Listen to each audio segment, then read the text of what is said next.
En ce qui concerne le succès, beaucoup de personnes souvent ont des objectifs qu'ils veulent atteindre.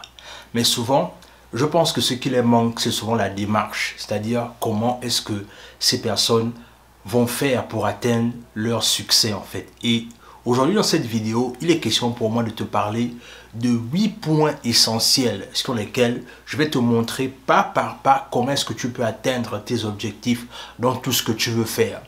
La réalité, c'est que tes objectifs, tu peux les atteindre. Mais si tu n'as pas le bon postulat, si tu n'as pas la bonne démarche, tu ne pourras pas atteindre ta destination. Et c'est clairement la raison pour laquelle, reste jusqu'à la fin, parce que je pense que la 8e étape, c'est clairement l'étape qui va tout chambouler en fait. Sur ce, on est parti. On veut tous réaliser certains projets. On a l'espoir que ces projets puissent se réaliser. Mais à la fin de la journée, ne se réalisent en fait que les projets de ceux qui ont une liste et comment est-ce qu'ils vont faire pour pouvoir atteindre leurs objectifs. Une fois, je me souviens, quand j'étais encore à l'université, il y avait un jeune nord-américain qui était dans ma classe. Il disait en fait, j'ai envie de devenir riche. Et ça commençait un peu à fatiguer les gens dans la classe. Ils disaient toujours, oui, j'ai envie de devenir riche, j'ai envie de devenir riche, j'ai envie de devenir riche. Et les gens lui ont posé la question de savoir, parce que c'était un débat qu'on avait eu en classe. Les gars lui ont posé la question de savoir, ok, tu dis que tu veux devenir riche, mais quel est ton plan en fait? Qu'est-ce que tu vas faire pour pouvoir devenir riche en fait? Et là il disait, non, je veux juste devenir riche. Et clairement, on avait tous compris que ce gars-là en fait n'avait même pas de plan en fait. C'est-à-dire que c'est comme si ça faisait juste beau de dire que je veux devenir riche, et puis c'est tout en fait. Et la réalité, c'est que je pense peut-être que toi aussi, ou peut-être que tu connais quelqu'un qui est dans la même situation. C'est-à-dire, tu vas atteindre un objectif, tu as envie de faire certaines choses, mais le problème, c'est que tu ne sais même pas là où tu pars. Et clairement, cette vidéo, je pense qu'elle va te faire un grand bien. La première chose que tu dois faire pour atteindre tes objectifs, c'est que tu dois te créer un plan. Oui, tu l'as bien compris. Il faut que tu arrives à te créer un plan, l'ami. Tu ne peux pas juste dire que tu vas avancer comme ça. Il faut que tu te crées un plan. C'est-à-dire, comment est-ce que tu vas faire pour atteindre tes objectifs? Il faudrait clairement que tu aies un plan. Et c'est ce plan-là qui va faire en sorte que non seulement tu arrives à pouvoir créer ce que tu veux atteindre, mais ce plan-là aussi va te permettre en fait de pouvoir clairement te positionner. C'est-à-dire, la première chose, comme je disais, c'est que tu dois te créer un plan d'objectifs réalisable surtout. Attention, il faut que tes plans soient réalisables dans le court, dans le moyen et dans le long terme. Ne crée pas juste un plan parce que ça fait beau de créer un plan. Mais non, non, non. Il faut que ton plan soit en osmose avec le fait que dans combien de temps je réussis à atteindre tel ou tel projet, tel ou tel projet, tel ou tel projet. Donc le truc, c'est que ce que tu dois faire en premier, c'est que tu dois te créer un plan.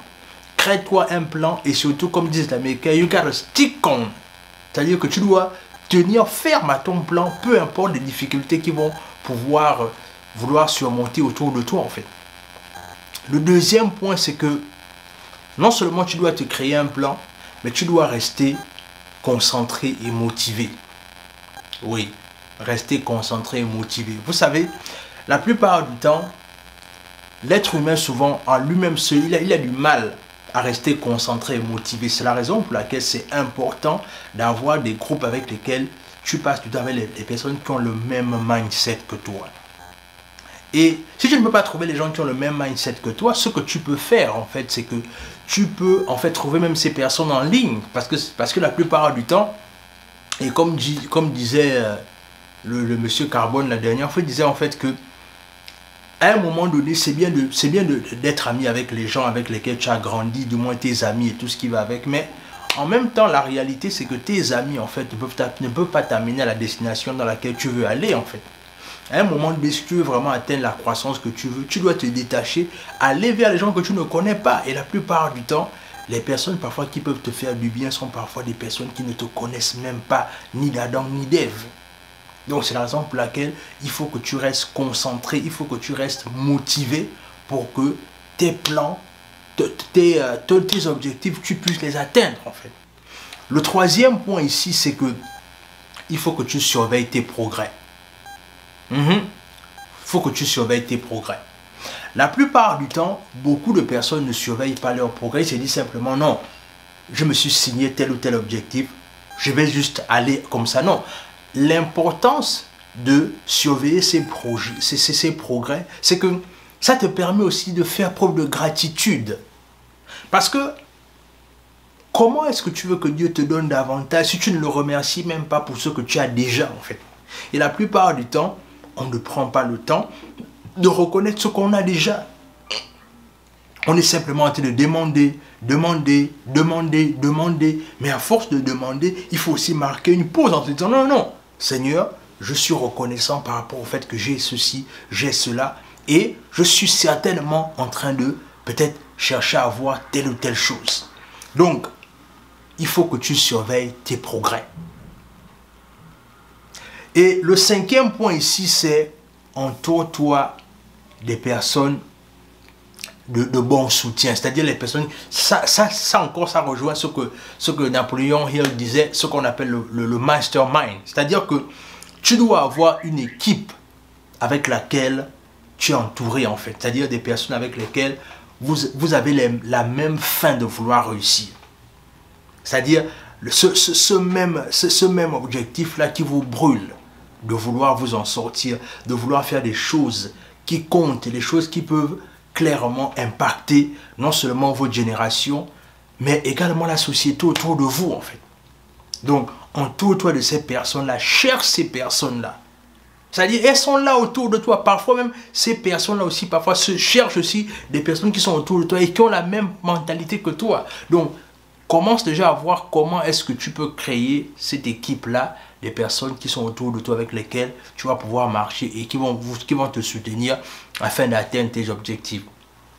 Le sixième point, c'est rester flexible et adaptable. Ouais, la nécessité pour toi de rester flexible et adaptable, pourquoi? Parce que il va arriver un moment là où parfois, quand tu veux atteindre le succès ne va pas atteindre, ne va pas venir vers toi avec peut-être l'image que tu t'es faite en fait. Ça ne va pas forcément arriver comme ça.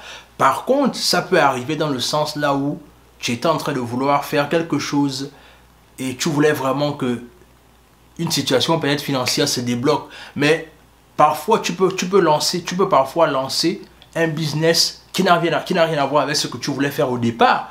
Mais en commençant à lancer d'abord ce business-là, ça va te permettre d'accumuler du capital. Et quand tu vas accumuler du capital, ça va faire en sorte qu'à un moment donné, plus le capital va augmenter, maintenant tu vas prendre ce capital-là pour maintenant investir dans le business que tu voulais vraiment. Et tu vois un peu la différence. C'est-à-dire, tu pars d'abord vers quelque chose que tu n'aimais pas. Et ensuite, à force d'y travailler, à force d'épargner de l'argent, ça va te permettre maintenant d'investir dans un business que tu veux. Donc, la nécessité pour toi de t'adapter et d'être flexible. Est-ce que tu vois ça? Alors, le septième point ici, c'est de passer à l'action. Oui. Après t'avoir dit tout ça, tout ceci n'aura pas d'importance si tu ne décides pas de te lancer. C'est-à-dire, à un moment donné, il faudrait que tu arrives à te dire que peu importe les difficultés que je vais rencontrer sur le chemin, peu importe les obstacles que je vais trouver sur le chemin, il faut quand même que je me lance. Il faut quand même que peu importe, je puisse quand même me dire qu'au moins, parce que je croyais à mon projet, que je me suis lancé. Et parfois, tu as peur. Parfois, ton succès, autant pour moi, se trouve derrière ta peur. Et une fois que tu t'es lancé, une fois que tu es dans le bain, tu finis par te dire que waouh, j'aurais même dû me lancer plus tôt en fait. Et quand tu commences à voir les retombées, c'est là où tu commences à dire que j'aurais peut-être même dû me lancer plus tôt. Et enfin, le huitième point, c'est célébrer vos succès. L'importance de célébrer son succès. Pourquoi est-ce que c'est important? Encore une fois, il y a la notion de gratitude à l'intérieur. Quand tu célèbres ton succès, en fait, tu rends grâce à l'univers, tu rends grâce à Dieu, tu rends grâce à toutes les personnes qui t'ont soutenu dans celui que tu es devenu, en fait. Et l'importance pour toi de célébrer tes succès va te permettre, en fait, de comprendre que oui, au-delà de ce que je veux devenir demain, au moins, j'ai atteint telle ou telle réalisation. Pourquoi ne pas célébrer en fait?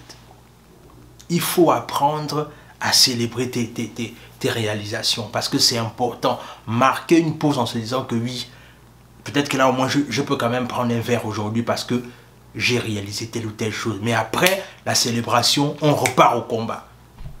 Et c'est important que tu fasses cela en fait. Donc, de ces 8 points que j'ai pu t'énumérer, quel est le point qui t'a le plus parlé en fait? Ou encore, quel est le point là où tu te retrouves le plus? Dis-le-moi en commentaire. Abonne-toi à la chaîne, partage la vidéo autour de toi, laisse un like, laisse un commentaire. Et comme vous pouvez le voir ici, là je suis dans mon studio, là où je fais les vidéos. Et là vous pouvez le voir, la lumière là. Et là sur le côté ici, on a le sac de tout là où on met, le matériel. En fait, le but ici maintenant, en fait, c'est de clairement, on a consacré clairement une salle spéciale et dédiée à tout ce qui concerne l'enregistrement des vidéos en fait. Donc, parce qu'on veut se donner des moyens pour faire en sorte que cette année soit une année différente. La réalité, c'est que ne vous dites pas simplement que l'année sera différente. Non, il faut clairement rentrer et poser des actes qui puissent faire en sorte que l'année soit différente. Et là, on est toujours en train de faire l'habillage de la salle, mais on va créer une salle spéciale et dédiée qu'à l'enregistrement des vidéos et à des émissions en fait. Donc, dis-moi ce que ça t'évoque en commentaire également. Si tu as des améliorations, des suggestions à faire, n'hésite pas à les mettre en commentaire. Abonne-toi, partage la vidéo autour de toi. Sur ce, on se dit à la prochaine.